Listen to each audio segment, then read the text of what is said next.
Un hombre muy sabio dijo una vez que solo hay dos cosas garantizadas en la vida: los impuestos y que la vida se termina. Aunque pasemos la mayor parte de nuestras vidas ignorándolo, todos tenemos que aceptar que eventualmente nos iremos. Por eso hay que hacer que cada día valga la pena. Pero ¿qué pasaría si les dijera que ha habido personas que han tenido que pasar por situaciones genuinamente horribles, peor que cualquier cosa que te puedas imaginar? Horas, días, incluso varios meses antes de morir, tuvieron que pasar por una genuina pesadilla. Entonces, en este video hablaremos sobre algunos destinos peores que la muerte, situaciones en las que las personas tuvieron que vivir un infierno en vida, esperando solamente la dulce liberación del fin. Perturbador, ¿no? Pero antes de empezar, por favor, esperen a que el botón de me gusta se quede dormido. Y tan pronto lo haga, denle clic tantas veces como sea necesario. Hagan que se despierte. Seguramente terminarán haciéndolo cambiar de color. Sin más por agregar, empecemos. Iniciaremos con la historia que probablemente me ha marcado más a lo largo de los años. Un relato que hasta el día de hoy me hace sentir que mientras yo no tenga que pasar por algo similar, puedo soportar cualquier otra adversidad en mi vida. El 30 de septiembre de 1999, Yutaka Yokokawa, Masato Shinohara y nuestro protagonista del día de hoy, un hombre de 35 años, Hisashi Ouchi, tres técnicos de la planta nuclear de Tokai, Japón, se preparaban para comenzar su día de trabajo. La planta nuclear de Tokai no es una de estas plantas donde se crea energía, sino que es un lugar donde se hacen los preparativos previos. Una instalación donde se transforma el hexafluoruro de uranio a dióxido de uranio enriquecido, con el cual se crean las famosas barras que alimentan los reactores nucleares. Como se imaginarán, es un procedimiento sumamente complicado y potencialmente peligroso, especialmente si no se siguen las instrucciones al pie de la letra. Sin embargo, la empresa a cargo, JCO, decidió que la mejor manera de incrementar la productividad era tomando algunos atajos, por lo que, ilegal y muy irresponsablemente, modificaron los procedimientos de preparación para hacerlos más rápidos y, por supuesto, muchísimo menos seguros, sin avisarle a ninguna autoridad nacional o internacional, y aún peor, sin avisarle a los trabajadores de la planta. Aún más, el cargamento que estaban preparando estos tres técnicos ya tenía 2 días de retraso, por lo cual se les presionó aún más para terminarlo lo antes posible. Por tanto, decidieron modificar aún más el procedimiento para agilizar las cosas. Y por si fuera poco, este cargamento era para un reactor experimental, algo que, como su nombre indica, todavía estaba en desarrollo, y por tanto, ninguno de los hombres tenía el entrenamiento adecuado para preparar el lote necesario. Con tantos cambios al procedimiento estándar, solamente se trataba de un accidente esperando a suceder. Y así fue. A las 10:35 am, mientras Masato vertía una séptima cubeta de nitrato de uranio dentro del tanque amortiguador y mientras Hisashi sostenía un embudo directamente sobre el tanque para ayudar a su compañero, comenzó a sonar la alerta de seguridad. El contenedor había alcanzado la masa crítica necesaria para propiciar una reacción nuclear en cadena. Al escuchar la alarma y por su área de trabajo, los hombres sabían que estaba ocurriendo algo bastante malo. Pero antes de que pudiesen reaccionar, una luz azul empezó a salir del recipiente. Aún no lo sabían, pero ambos habían recibido una cantidad mortal de radiación. Según la normatividad internacional vigente, una persona promedio no debe recibir más de 1 milisievert de radiación, la unidad en la que se mide la radiación, en todo un año. Los trabajadores nucleares pueden ir un poco más allá, pero incluso ellos no deben recibir más de 20 milisieverts al año. Shinohara recibió más de 10.000 milisieverts de radiación tan pronto vio el destello de la luz azul, mientras que Uichi, quien tenía las manos directamente encima del contenedor, recibió más de 17.000 milisieverts. La dosis considerada mortal, solamente 5 milisieverts. Incluso los peores accidentados en Chernobyl no habían recibido más de 6.000.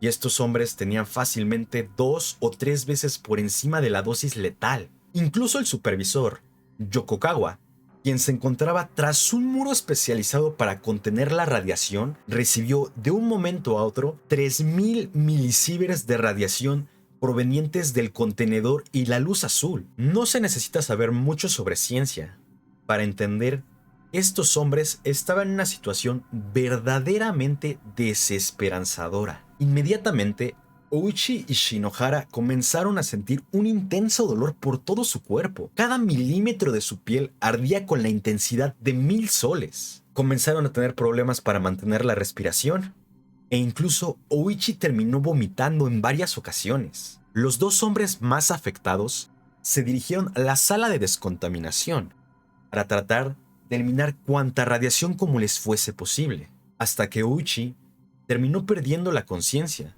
mientras estaba haciendo su mejor esfuerzo por eliminar el exceso de radiación. Tras poco tiempo, Yokokawa y el resto del personal logró obtener un traslado para los 3 hombres más afectados a un centro médico, pero debido a la gravedad del asunto, los 2 hombres más afectados tuvieron que ser trasladados a la capital, a Tokio, para que se les diera el mejor tratamiento conocido en ese entonces en todo el país. Durante el traslado, Ouichi recobró la conciencia. Se encontraba alerta, todavía con algo de ardor y náuseas, sí, hinchados los brazos, pero sorprendentemente, a simple vista parecía estar bastante bien. Incluso en su fotografía inicial, es difícil distinguirlo de una persona que solamente pasó mucho tiempo bajo el sol. Aún más, el equipo de enfermería le dijo que era muy probable que se fuera a casa ese mismo día. Pero todo cambió cuando llegaron los resultados de los laboratorios. Los estudios de sangre mostraron algo muy, pero muy extraño. Las células de Ouichi habían perdido la totalidad de su núcleo. Y cuando hablo de las células de Ouichi, no me refiero a unas pocas, a unas cuantas, sino a todas sus células. Nuestro cuerpo funciona porque es el conjunto de varios diminutos entes que llamamos células. Cada una tiene sus funciones especiales que nos permiten sobrevivir. Algunas sirven para mantener el corazón latiendo, otras nos permiten ir al baño. Y también están las células que te permiten entender lo que estoy diciendo en este momento. Las instrucciones sobre lo que debe hacer cada célula se guardan en el núcleo, la bola grande que seguramente viste alguna vez en la escuela. En este lugar está todo nuestro material genético. Es la guía que nos permite vivir. A lo largo de la vida, nuestras células cambian montones de veces. Lo único que tiene que hacer el cuerpo es crear otra copia de la célula a partir de estas instrucciones y listo. Parecería que no hubo cambio alguno, pero en el caso de Ouichi, sus instrucciones habían sido completamente borradas. Sin esta guía, el cuerpo no puede regenerarse. Sí, el más pequeño rasguño se convierte en un daño permanente que se va acumulando poco a poco hasta que la célula termina su vida útil y muere. Solo que en el caso del señor Hisashi, no había algo que las pudiese reemplazar. Para todos los fines, Ouichi había perdido todos los cromosomas de su cuerpo. En otras palabras, Ouichi ya estaba muerto. Solo eran estas últimas células creadas antes del accidente las que daban la apariencia de estar completamente bien, de que podría irse a casa. Pero cuando éstas empezaran a morir, sería entonces cuando el verdadero destino, peor que la muerte, comenzaría. Las primeras en irse fueron las células blancas, las encargadas de protegernos de infecciones. El cuerpo genera células blancas todos los días, pues cada día nos protege de montones de agentes infecciosos. Sin ellas, hasta un resfriado común o un simple moquillo podría terminar matándonos. Por esta situación, a las pocas horas de llegar al hospital, Ouchi tuvo que ser completamente aislado en un ambiente totalmente estéril. Aún así, la medicina de ese entonces todavía tenía una posible solución: un trasplante de médula ósea. El objetivo era transferir parte de las células madre, de las células creadoras, de la hermana de Ouchi a este, para que su cuerpo pudiese generar nuevas células blancas. El procedimiento estaba todavía muy poco estudiado en la década de los 90. No se sabía todos los cuidados que se tienen que llevar para hacer algo así.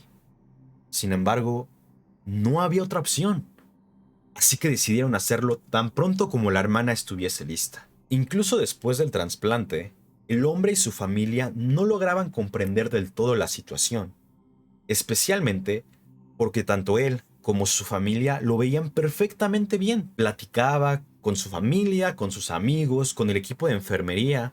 Incluso llegó a contar en más de una ocasión cómo conoció a su pareja, que volver a su lado le daba las fuerzas necesarias para enfrentar cualquier enfermedad. Lamentablemente, esta situación no era algo que el amor pudiese resolver. Reconociendo esta situación, el equipo médico permitió a la familia visitar al hombre todos los días, por supuesto, detrás de una pared totalmente transparente, pues el paciente todavía debía estar completamente aislado, esperando que con el paso de los días ambas partes se hicieran conscientes de la gravedad de la situación. No pasó mucho tiempo antes de que la condición de Uchi comenzara a declinar. Las células de su piel estaban comenzando a morir, particularmente las de sus brazos, que habían recibido directamente la radiación durante el accidente.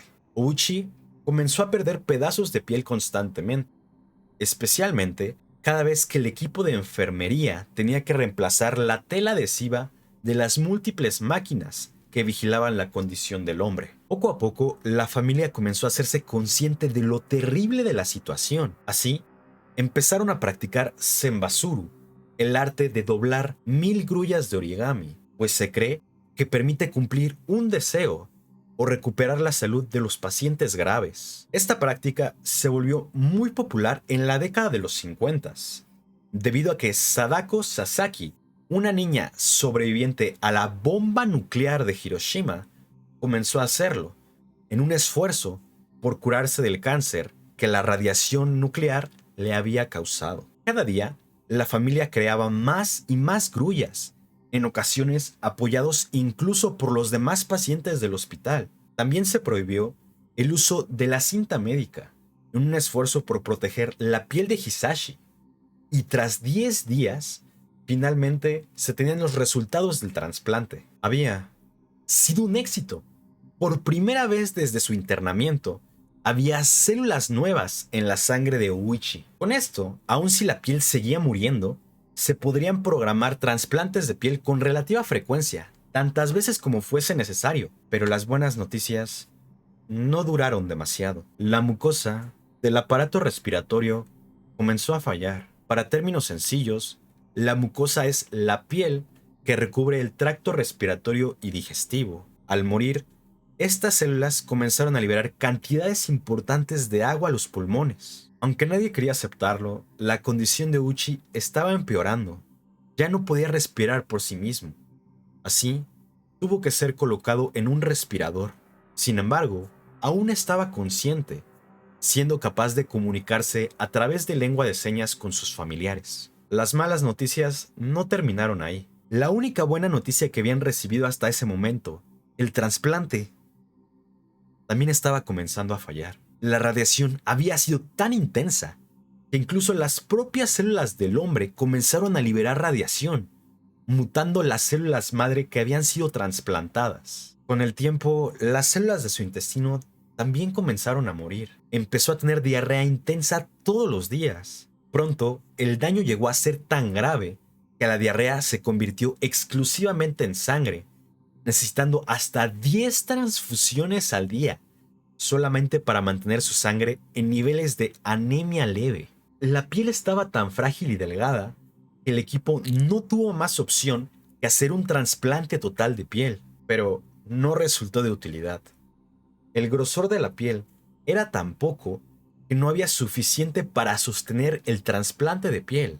y por tanto todos los colgajos terminaron por caerse. Poco después, Ouchi perdió la piel de los párpados, haciéndolo incapaz de cerrar los ojos, y pronto sus glándulas lagrimales también se fueron, de tal manera que el ardor en sus ojos era insoportable, al grado de que necesitaba dosis increíblemente altas de analgésicos para siquiera tener unos pocos minutos de sueño. La familia no perdía las esperanzas.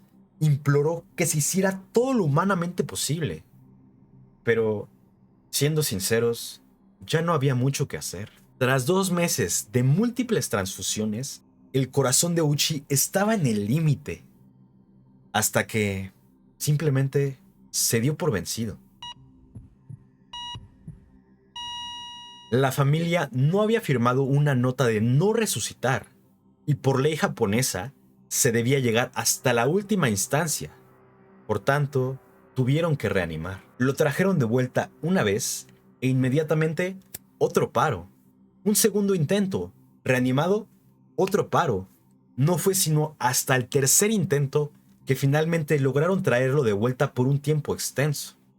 O bueno, decir que lo trajeron de vuelta sería decir una mentira. El daño a su cerebro y a sus riñones por la falta de oxígeno tan prolongada había sido tal que aunque el señor Ouchi estaba vivo, el hombre que alguna vez fue ya no estaba ahí. Tras ver la penosa condición del hombre, la familia tuvo que aceptar que la batalla ya se había perdido. Así, su esposa e hijo de escuela primaria vieron a Uchi por última vez a 83 días después de su accidente. La inocencia del niño lo hizo pensar que todavía se podía hacer algo. Susurró: "Tú puedes, papá", causando que la mujer, por primera vez en estos 2 meses y medio, llorara de manera incontrolable. Finalmente, el cuerpo de Uchi se dio por vencido una última vez, muriendo el 21 de diciembre de 1999. Y sus compañeros, bueno, pues Shinohara también murió. A 7 meses del accidente, perdió la pelea contra un cáncer muy agresivo, pero Yokokawa sobrevivió.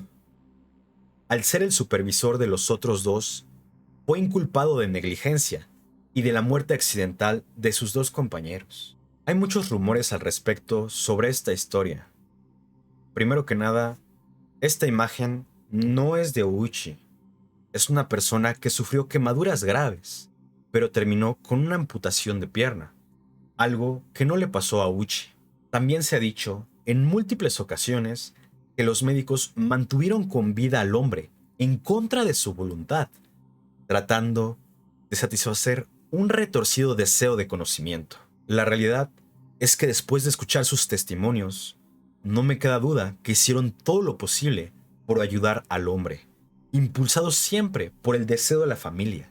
La familia, quienes querían volver a ver al padre, su esposa y a su hijo, todos juntos reunidos a la hora de la cena, teniendo una comida familiar como las familias normales suelen hacer.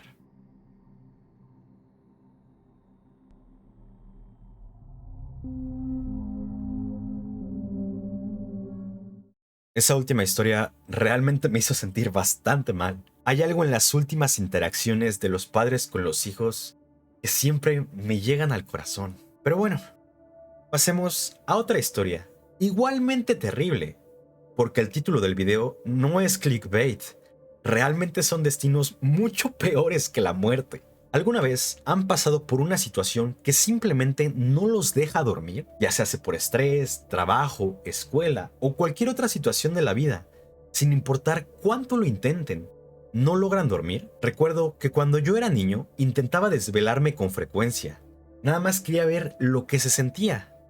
Pero ahora que soy adulto y he tenido que mantenerme despierto 20, 25, incluso 30 horas por diversas situaciones, solo puedo decir, no puedo creer lo tonto que alguna vez fui. Se imaginarán a dónde vamos, ¿no? ¿Qué pasaría si, sin importar cuánto lo intentaras, a partir de este preciso momento no volvieras a dormir? Y no simplemente porque no quieres hacerlo, sino porque tu cuerpo es físicamente incapaz de hacerlo. ¿Qué creen que pasaría? Pues ya no tienen que imaginárselo. Esta es la historia de Ricard Siagian, un creador de 47 años aquí mismo en YouTube, y su terrible descenso a la locura. Ricard empezó a usar la plataforma en el 2013 para lo mismo que muchos de nosotros lo hacemos: compartir sus pasiones, arte, dibujo, tatuajes y sin duda alguna uno que otro video sobre su más grande pasión, su hijo. Como se darán cuenta, el nombre de sus videos es un poco difícil de leer. Están en indonesio, pues el hombre era de Indonesia. Pero a principios del 2016, su contenido dio un cambio radical, no solo en el idioma, sino también en el contenido. Insomnia fatal inducida por neurotoxina del sistema nervioso central, buscando apoyo de un hospital de neurociencias o esperanza en las células madre. I have not sleep means I have total insomnia, sleep disability. Right now it's already 4 months, and this is not sleeping difficulties. This is not regular insomnia. So it's been 4 months and my body is deteriorating right now. En este peculiar video nos explica su historia completa, cómo lleva 4 meses luchando contra el insomnio. 4 meses sin una buena noche de sueño. Me sorprende bastante, porque yo, un joven de la mitad de su edad, no puedo aguantar más de un día sin una buena noche de descanso. No quisiera pensar lo terrible que es en verdad. Todo comenzó cuando Ricard se mudó a Estados Unidos por cuestiones de trabajo. Como tal vez sepan, en Estados Unidos no hay ningún tipo de servicio médico público, por lo que enfermarse implica un costo sumamente elevado. Poco después de que comenzara a trabajar, Ricard terminó con una infección de vías urinarias y, al no contar con un seguro de gastos médicos, decidió consultar a su jefe. Su jefe le recomendó un medicamento, ciprofloxacino, uno de los medicamentos de la familia de las fluoroquinolonas. Aunque el ardor para orinar desapareció, notó como poco a poco empezó a tener problemas que no parecían estar directamente asociados a su infección. Palpitaciones, rigidez de manos, zumbido en los oídos, dolor de espalda. Heart palpitation and my hand, both of my hand was crooked like that. Tinnitus, heart palpitation, muscles, back pain. The back pain is so terrible, So una constelación de problemas aparentemente poco conectados, pero que en realidad se han comentado muy de vez en cuando como efectos adversos poco comunes asociados al uso del medicamento.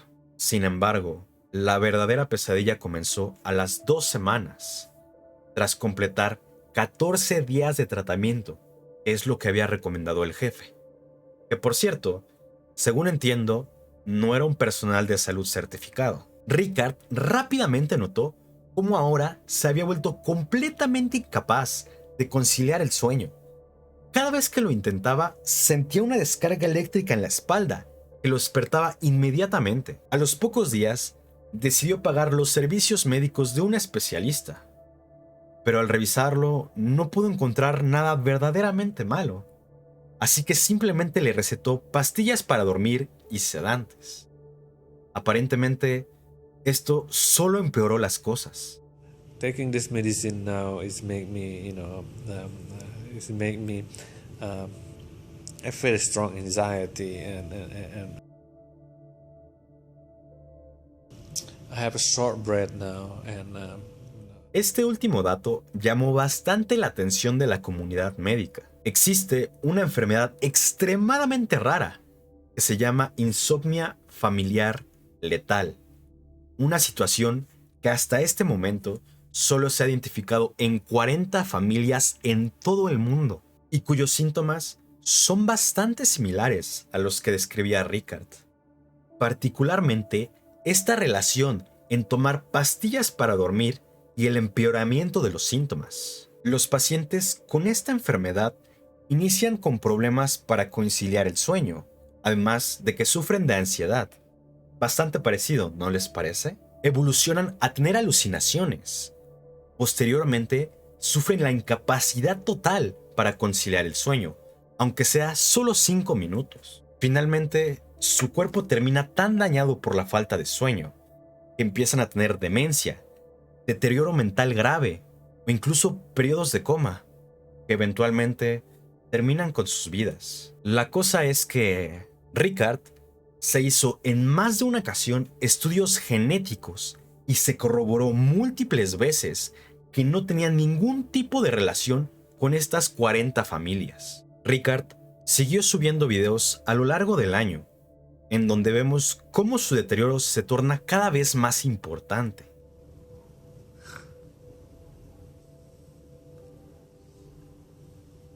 En algún momento llegó a decir que estaba dispuesto a cambiar ambas piernas por tan solo 3 horas de sueño. Empezó a tener problemas de la piel.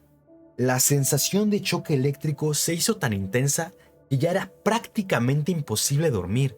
Lo intentaba, pero no era capaz de hacerlo.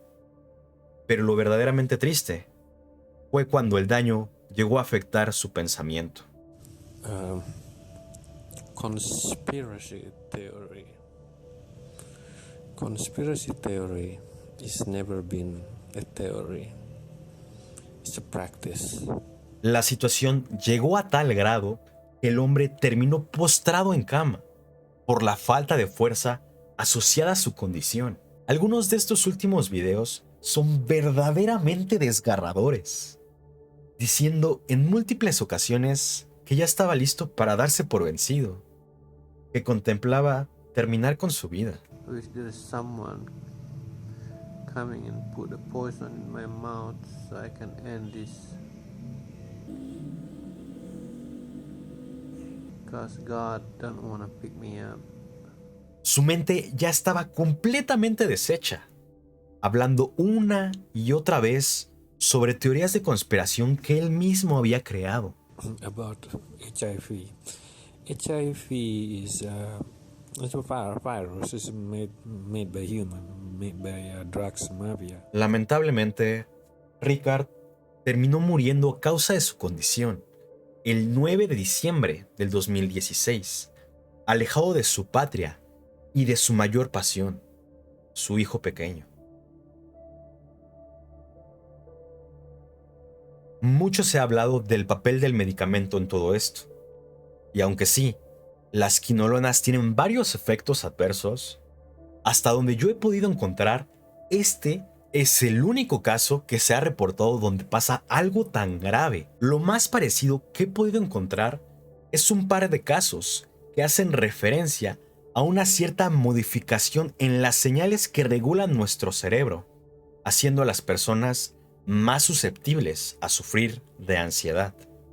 Pero solamente eso. Entonces, no se preocupen.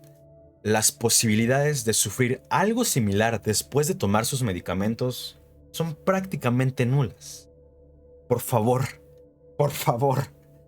no usen esta historia como una excusa para no hacerle caso a sus médicos. A fin de cuentas, solamente quieren procurar su salud. No les voy a mentir. Pensaba cubrir unas cuantas historias adicionales, pero mi voz ya no da para más.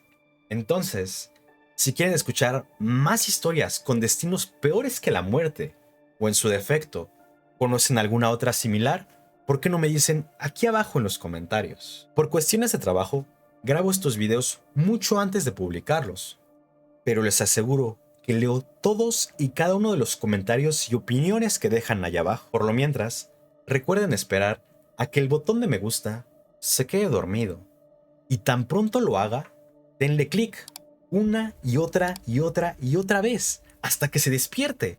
Seguramente lo hacen cambiar de color. Sin más por decir, si quieren escuchar más historias un tanto oscuras, un tanto aterradoras, pero siempre interesantes, por favor, consideren suscribirse. Me ayudaría bastante. Hasta entonces, mi nombre es Vago. Muchas gracias por ver este video. Espero que estés muy bien. Bye bye.